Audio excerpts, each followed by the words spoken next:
Hello and welcome to new episode. और आज का जो ये एपिसोड है ये specially 8th standard CBSE students के लिए है। And the name of the chapter is crop production and management. The chapter starts with a small incident and we are having two character who are doing discussion over here, Paheli and Bhojo. They have went to their uncle house during a summer vacation. Their uncle is a farmer. One day, they saw some tool like खुरपी, sickle, shovel, plow, etc. in the field. तो ये दो character है जो summer vacation के holidays में अपने uncle के घर में गए हैं समर वैकेशन बिताने के लिए, जहाँ पे उनको अलग अलग इंस्ट्रूमेंट्स दिखते हैं, खुरपी, सिकल, सोवेल, प्लाव। तो उनके मन में ये सवाल आता है कि ये इंस्ट्रूमेंट्स कहाँ यूज़ होते हैं, किस काम के लिए यूज़ होते हैं। तो स्टूडेंट्स, आपने इसके पहले जितने भी चैप्टर्स पढ़े होंगे उसमें आपने फूड का जो रिक्वायरमेंट होता है वो बहुत इंपॉर्टेंट होता है, वो आपको समझ में आया होगा। Food is very important, may it be animal, human being, सबके लिए फूड जो है वो बहुत ही इम्पॉर्टेंट एलिमेंट है। फूड आखिर प्रोड्यूस कौन कर सकता है? फूड सिर्फ एक ही चीज़ प्रोड्यूस कर सकती है और वो है प्लांट। प्लांट ऐसा एक ऑर्गेनिज्म है, लिविंग ऑर्गेनिज्म है, जो अपना खाना खुद बना सकता है। तो प्लांट ही सिर्फ प्रोड्यूसर है, बाकी सब कंज्यूमर है। प्लांट खाना कैसे बनाता है? वो सनलाइट के एनर्जी को यूज़ करता है और अपने अंदर कुछ केमिकल चेंजेस करता है, जिसके वजह से उसके अंदर फ्रूट्स आते हैं, फ्लावर्स आते हैं। किसी किसी प्लांट का रूट भी यूज़ किया जाता है खाने के लिए। तो अलग अलग जो एनिमल्स होते हैं और जो ह्यूमंस होते हैं वो अलग अलग प्लांट पे डिपेंड करते हैं अपने पेट को भरने के लिए। तो अगर हमें अपना काम करना है, एनिमल को ज़िंदा रहना है या इंसानों को ज़िंदा रहना है, तो उनकी बॉडी को ज़िंदा रहने के लिए चाहिए होती है एनर्जी। ये एनर्जी आती कहाँ से है? फूड से। अब फूड जब बॉडी को मिलता है उसके बाद ही बॉडी अपना सब तरीके का काम कर सकता है, जैसे कि डाइजेशन, रेस्पिरेशन, एक्सक्रीशन, ये सारे अलग अलग काम करने के लिए शरीर को जो है एनर्जी की ज़रूरत पड़ती है और एनर्जी मिलता है फूड से। और फूड देता कौन है हमें? फूड सिर्फ एक ही चीज़ हमें प्रोवाइड किया जा सकता है, वो है प्लांट। कभी कभी इंसान एनिमल पे भी डिपेंड करता है, बट इस चैप्टर में हम लोग पूरा स्टडी करने वाले हैं प्लांट्स के बारे में। प्लांट्स में फूड आता कैसे है, प्लांट्स में फूड लाने के लिए सबसे पहले प्लांट को उगाया कैसे जाता है, ये सारी चीज़ें इस चैप्टर में हम सीखने वाले हैं। Since we all need food, how can we provide food to large number of people in our country? हम खाना इतने सारे लोगों को कैसे देंगे? अभी जैसे मैंने आपको बताया कि प्लांट से फूड मिलता है, तो फूड को कंज्यूम करने के लिए एनिमल्स भी है और इतने सारे लोग हैं पूरी दुनिया भर में, तो इनको खाना कैसे प्रोवाइड किया जाएगा? Food has to be produced on large scale, तभी हम सबको खाना प्रोवाइड किया कर सकते हैं। तो लार्ज स्केल में अगर हमें फूड प्रोवाइड करना है तो लार्ज स्केल में प्लांट भी चाहिए रहेगा।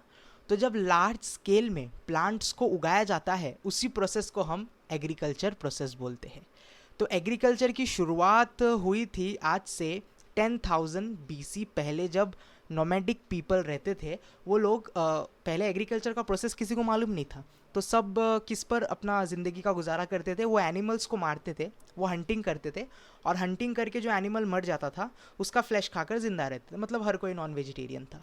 फिर टाइम चेंज हुआ और लोगों को मालूम पड़ा कि अगर सीड को सॉइल में डाला जाए और उसको बराबर वाटर और सनलाइट मिलेगा तो वो आगे चलकर एक नया प्लांट बनेगा और उसमें वही फल आएगा जिसका बीज उसमें डाला था।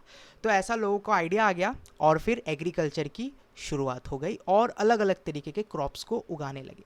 When plant of same kind are grown and cultivated at one place on large scale, it is called crop. जब एक जगह पे एक तरीके का अनाज उगाया जाता है बहुत बड़े स्केल में, तब उसको हम लोग क्रॉप बोलते हैं। एग्जाम्पल के तौर पे मैं आपको बताऊँ, वीट या फिर राइस, ये सारे क्रॉप्स हैं, ठीक है। You already know that crop are of different types, like कुछ सीरियल्स होते हैं, कुछ वेजिटेबल्स होते हैं, कभी कभी फ्रूट्स भी उगाया जाता है, लेकिन इनको सीज़न के तौर पे बांटा गया है। कुछ क्रॉप्स कुछ ही सीज़न में उगते हैं और कुछ क्रॉप कुछ अलग सीज़न में उगते हैं। मतलब हर एक क्रॉप एक अलग अलग सीज़न में उगाए जाते हैं। क्यों? क्योंकि कुछ क्रॉप्स ऐसे होते हैं जिनको एक सर्टन टाइप का क्लाइमेटिक कंडीशन चाहिए रहता है, एक सर्टन टाइप का टेम्परेचर चाहिए रहता है। किसी क्रॉप को ज़्यादा पानी की रिक्वायरमेंट रहती है, किसी क्रॉप को बहुत सूखा ज़मीन चाहिए रहता है। तो उसके हिसाब से अगर हम क्रॉप्स की वैरायटी को बांटे तो उसको दो टाइप में बांटा जा सकता है। एक होता है खरीफ क्रॉप और दूसरा होता है राबी क्रॉप। खरीफ क्रॉप वो होता है जो रेनी सीजन में उगाया जाता है। जून से सितंबर के बीच में इनको उगाया जाता है, और रेनी सीजन में जिन क्रॉप्स को उगाया जाता है उन्हीं को हम खरीफ क्रॉप बोलते हैं। एग्जाम्पल के तौर पे paddy, maize, soybean, groundnut, coconut etcetera are kharif crops. दूसरा जो कैटेगरी है वो है राबी क्रॉप्स। अब ये जो क्रॉप्स है इनको उगाया जाता है विंटर सीजन में। जो क्रॉप्स विंटर सीजन में उगते हैं उन्हीं को राबी क्रॉप्स कहा जाता है। कौन से महीने में? अक्टूबर टू मार्च के बीच में। For example wheat, gram, P, mustard seed, linseed, ठीक है। अब इसके अलावा कुछ पल्सेस और वेजिटेबल्स भी होते हैं जो समर सीजन में उगाए जाते हैं। Basic practices of crop production. Crop को प्रोड्यूस करने के लिए किन किन चीज़ों का यूज़ होता है और कैसे उगाया जाता है। Cultivation of crop involves several activities undertaken by farmer over a period of time. अभी आपको मालूम होगा, अगर किसी क्रॉप को उगाना है हमें तो उसके पीछे बहुत मेहनत लगती है। पहले तो आपको एक अच्छा सा सॉइल चाहिए रहता है, बहुत बड़ी जगह चाहिए रहती है, आपको बीज लाने रहते हैं। बीज अगर आप डायरेक्ट डाल दोगे और बराबर से ज़मीन को ठीक ठाक नहीं करोगे, बीज डाल दोगे, पानी दोगे, सनलाइट रहेगा, तो भी प्लांट नहीं उगेगा। क्यों नहीं उगेगा? क्योंकि हमें सॉइल को पहले लूज़ करना रहता है। लूज़ करने के बाद ही हम बीज को डाल सकते हैं। सिर्फ लूज़ करना ही इम्पॉर्टेंट नहीं है, उस सॉइल में हमें मैन्योर ऐड करना रहता है, फर्टिलाइजर्स डालने रहते हैं। अब जब प्लांट उग रहा है उसका प्रोटेक्शन भी करना है। इसमें बहुत सारे टूल्स, अलग अलग चीज़ों का यूज़ होता है। तो वही सब चीज़ें हम इसमें सीखने वाले हैं। तो जो एग्रीकल्चर का प्रैक्टिस है उसे करने के लिए हमें टोटल 7 चीज़ें करनी पड़ेगी। सबसे पहला स्टेप जो होता है वो है प्रिपरेशन ऑफ सॉइल। उसका बाद दूसरा स्टेप आता है sowing, adding manure and fertiliser, irrigation, protection from weeds, harvesting, storage. अब हम ये सारी चीज़ें एक एक करके सीखेंगे। सबसे पहले हम सीखेंगे प्रिपरेशन ऑफ सॉइल। खेतीबाड़ी अगर करनी है, एग्रीकल्चर का सामान अगर एग्रीकल्चरिंग करना है तो सॉइल को कैसे प्रिपेयर करना है, ये सबसे फर्स्ट स्टेप होता है। सबसे पहला इम्पॉर्टेंट चीज़ है ये, इसके बिना सारी चीज़ें बेकार हो जाएगी। तो इसमें करना क्या करता है, one of the most important task in agriculture is to turn soil and loose in it. हमको सॉइल को लूज़ करना रहता है। सॉइल एकदम जमा हुआ रहता है, एकदम सख्त रहता है, उसको हमें लूज़ करना रहता है। क्यों लूज़ करना रहता है? अगर सॉइल लूज़ नहीं होगा तो जब हम उस पर बीज डालेंगे, अगर समझो सॉइल सख्त है, मिट्टी एकदम सख्त है, आप बीज डालोगे तो बीज का जो रूट, जब रूट नीचे जाएगा, वो रूट जा ही नहीं सकता क्योंकि ज़मीन सख्त है। रूट को नीचे तक पहुंचने के लिए ज़मीन को लूज़ करना बहुत ही ज़्यादा इम्पॉर्टेंट है। एक और चीज़ इम्पॉर्टेंट है, सॉइल को लूज़ क्यों किया जाता है? सॉइल को लूज़ इसीलिए किया जाता है, जब हम सॉइल को लूज़ करते हैं उसमें अर्थवॉर्म्स पैदा होते हैं, माइक्रोब्स पैदा होते हैं, जो सॉइल के डीप अंदर तक ट्रैवल करके उसके जो न्यूट्रिएंट्स है उसको बाहर लाते हैं, जिसको हम हुमस बोलते हैं। और जब सॉइल में हुमस ज़्यादा ऐड होगा, हमारा प्लांट का ग्रोथ भी ज़्यादा होगा। एक और रीज़न है किसी वजह से सॉइल को लूज़ किया जाता है। सॉइल के अंदर अलग अलग तरह के मिनरल्स है, वाटर भी है सॉइल के अंदर। सॉइल के अंदर अलग अलग तरह के गैस भी मौजूद होते हैं। प्लस जब कोई प्लांट, समझो पहले से सॉइल में कोई प्लांट है, उस सॉइल के ऊपर कोई एक झाड़ लगा हुआ है, जब वो झाड़ मुरझा जाता है, मर जाता है, तो उसका जो पार्ट्स रहता है वो सॉइल के ऊपर ही गिरता है। और टाइम जाते जाते वो चीज़ सड़ती रहती है, और सड़ते सड़ते एक टाइम ऐसा आता है जब वो सॉइल के साथ मिक्स हो जाता है। तो इसीलिए सॉइल को जब हम लूज़ करते हैं, ये सारे जो इंपॉर्टेंट इंग्रेडिएंट्स है वो सॉइल के ऊपर आ जाते हैं। और फिर लूज सॉइल के ऊपर अगर हम प्लांटेशन करेंगे तो हमारा जो सीड है वो नीचे की तरफ से रूट एकदम अच्छी तरीके से मिलेगा उसको, और जितना अच्छा प्लांट का रूट होगा, प्लांट ऊपर से भी उतना अच्छा ग्रो करने लगेगा। तो सॉइल को लूज़ करने के लिए और सॉइल को बराबर करने के लिए हम 2 प्रोसेस करते हैं, टिलिंग और प्लाउइंग। अब सबसे पहले हम प्लाउइंग कैसे होता है वो देखने वाले हैं। अब जो प्लाव होता है, प्लाव करना बहुत इंपॉर्टेंट है। प्लाउइंग में क्या होता है, ये एक इंस्ट्रूमेंट होता है जो वुड और आयरन दोनों को मिलाकर बनाया गया रहता है। इसको ज़मीन के ऊपर से घिसा जाता है, घिसाड़ के लेके जाया जाता है, जिसकी वजह से ज़मीन जो है वो अपने सॉइल को लूज़ करने लगती है। अब एकदम पतला प्लेन सॉइल है, उसके ऊपर से जब हम प्लाव को लेके जाते हैं घिस कर, तो सॉइल अलग अलग जगह से उखड़ जाती है और उसके बड़े बड़े क्रम्स बन जाते हैं। तो प्लाविंग का काम होता है इन सॉइल को उधेड़ कर उनके क्रम्स बनाना, और फिर क्रम्स को तोड़ने का काम होता है टिलिंग वाले प्रोसेस में। उन क्रम्स को तोड़ा जाता है और सॉइल को इवन किया जाता है ताकि उसमें बराबर से सीड स्प्रेड हो जाए और उन पे बराबर से हम मैन्योर मिक्स कर पाए। मैन्योर मतलब एक ऐसी चीज़ जो प्लांट के ग्रोथ को बढ़ाती है, सीड को अच्छा ग्रोथ देती है, हमारा प्लांट एकदम अच्छे से ग्रो होता है। जब तक ज़मीन बराबर लेवल नहीं होगी, प्लाविंग नहीं होगा, टिलिंग नहीं होगा, तब तक कोई भी बीज उस पर अगर हम डालेंगे तो बराबर से ग्रो नहीं होगा। तो ये सब के क्या यूज़ किया जाता है, प्लाव का यूज़ किया जाता है। अब प्लाव एक ऐसा इंस्ट्रूमेंट है जो कि वुड का बना हुआ होता है। मैं आपको अभी पिक्चर दिखाता हूँ, black and white picture. Yes, you can see the picture. अब यहाँ पे जो प्लाव आपको अच्छे से दिख रहा होगा, इसको एनिमल के सहारे से आगे खींचा जाता है। अब इसको एक ये वुड का बना हुआ होता है और नीचे आयरन का एक प्लाव शेयर होता है। अब ये जो प्लाव शेयर है वो ज़मीन के अंदर ढस जाता है और जो उसके ऊपर जो वुड लगा हुआ है उसको प्लाव शाफ्ट बोलते हैं। प्लाव शाफ्ट का जो आगे का हिस्सा है वो एनिमल के साथ बांध दिया जाता है। जैसे जैसे एनिमल आगे जाता है, प्लाव शेयर ज़मीन को खुरेदता हुआ, ज़मीन को घिसता हुआ आगे चला जाता है, जिसकी वजह से ज़मीन धीरे धीरे लूज़ होने लगती है। ऐसा 2-3 बार करना पड़ता है जिससे ज़मीन पूरी लूज़ हो जाती है क्रॉप को डालने के लिए। अब उसके बाद जो दूसरी चीज़ होती है हमारे पास, उसको हम हो बोलते हैं। It is simple tool which is used for removing weeds and for loosening the soil. How एक ऐसा इंस्ट्रूमेंट होता है जिसके ज़रिए जब हम ज़मीन को प्लाव से खुरेदते हैं तो उसमें ज़मीन के बड़े बड़े टुकड़े निकलते हैं, सॉइल के बड़े बड़े टुकड़े निकलते हैं। उन टुकड़ों को फिर से तोड़ना रहता है और छोटा करना रहता है। तब किसका काम आता है, हाउ का। अब हाउ जो है वो एक और चीज़ में काम आता है, वीड्स को निकालने में। वीड्स वो प्लांट होते हैं जो ऑलरेडी सॉइल में पहले से है, जिसका हमें कोई ज़रूरत नहीं है, जिसकी हमें कोई भी ज़रूरत नहीं है, उन प्लांट्स का हमें कोई भी यूज़ नहीं है। उन प्लांट्स को निकालने के लिए भी इसका यूज़ किया जाता है। ये एक ब्लेड जैसा इंस्ट्रूमेंट होता है, अभी आपको डायग्राम में दिखेगा। ना you can see the diagram of हो। इसको भी एनिमल के ज़रिए मूव किया जाता है, बुल या फिर बुलक या फिर आप कह लो कैमल के ज़रिए इसको खींचा जाता है। और ये जो ब्लेड वाला पार्ट है ये ज़मीन के अंदर ढसा हुआ होता है और इसके वजह से ही ज़मीन के फाइन पार्टिकल्स होने लगते हैं। मतलब आपका सॉइल जो है वो फाइन पार्टिकल्स में बनने लगता है। और आगे जो रॉड बीम लगाया गया है इसके ज़रिए इसको खींचा जाता है। अब आगे जो आप रॉड बीम देख रहे हो ये खींचता है। ये पीछे जो ग्रिप दिख रहा है, हैंडल, ये इंसान पकड़ के ऊपर उठाएगा तो ये ज़मीन से ऊपर आ जाएगा।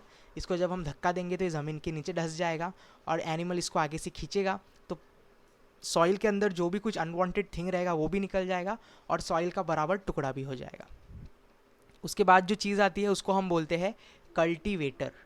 अब प्लाविंग के बाद ट्रैक्टर को यूज़ किया जाता है। अब ट्रैक्टर में ही कल्टीवेटर होता है।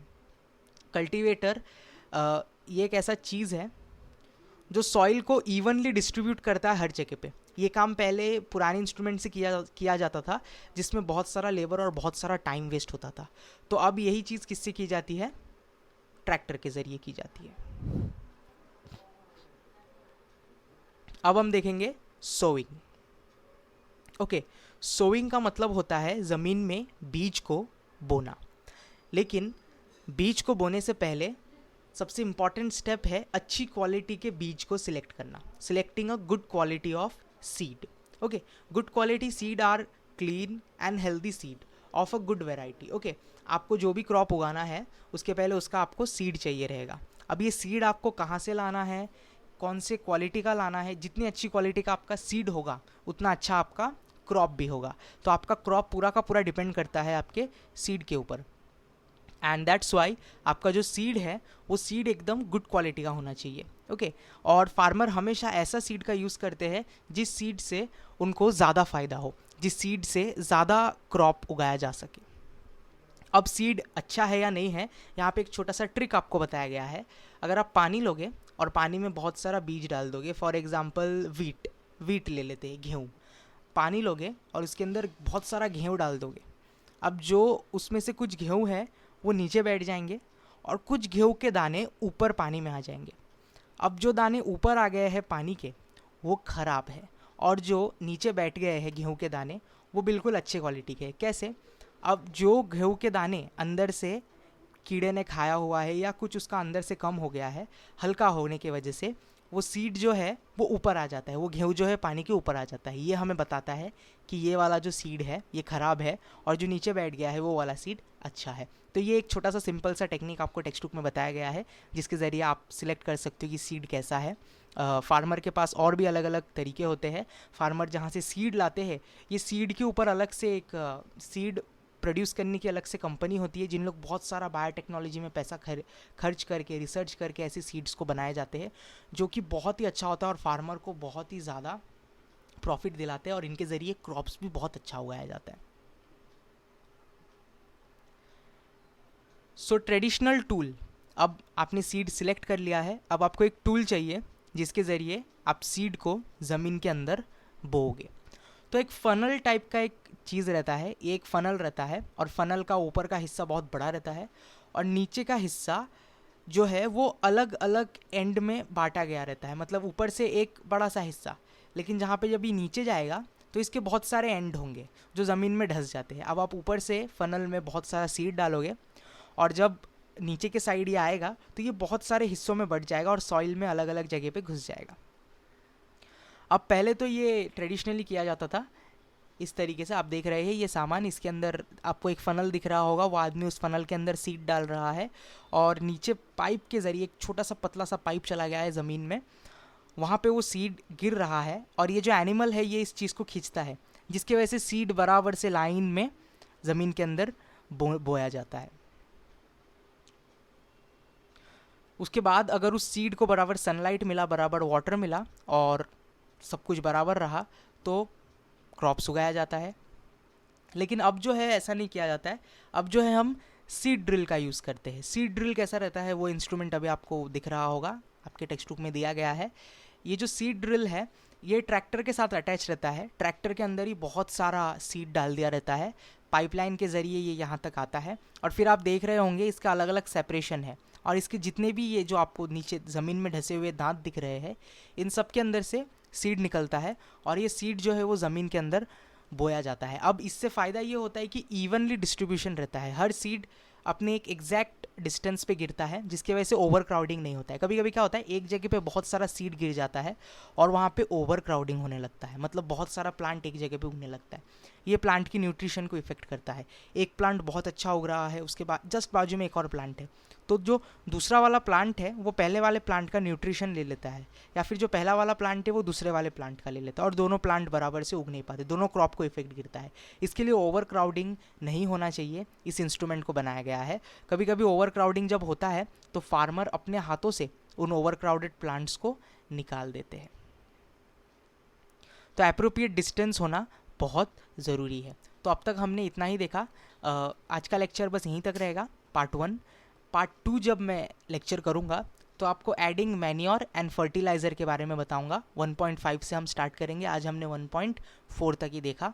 तो नेक्स्ट लेक्चर का अपडेट आपको सेम ग्रुप में ही मिलेगा, लिंक मिल जाएगा आपको वीडियो का, उस लिंक पे क्लिक करके ही आप ये वीडियो देख सकते हैं। लाइव रहेगा, कोई भी डाउट है आप पूछ सकते हैं, ग्रुप में भी आप डाउट क्लियर कर सकते हैं और हर रोज़ मैं कोशिश करूँगा कि ऐसे ही वीडियोज़ आपको मिलते रहे। Thank you for listening to the lecture.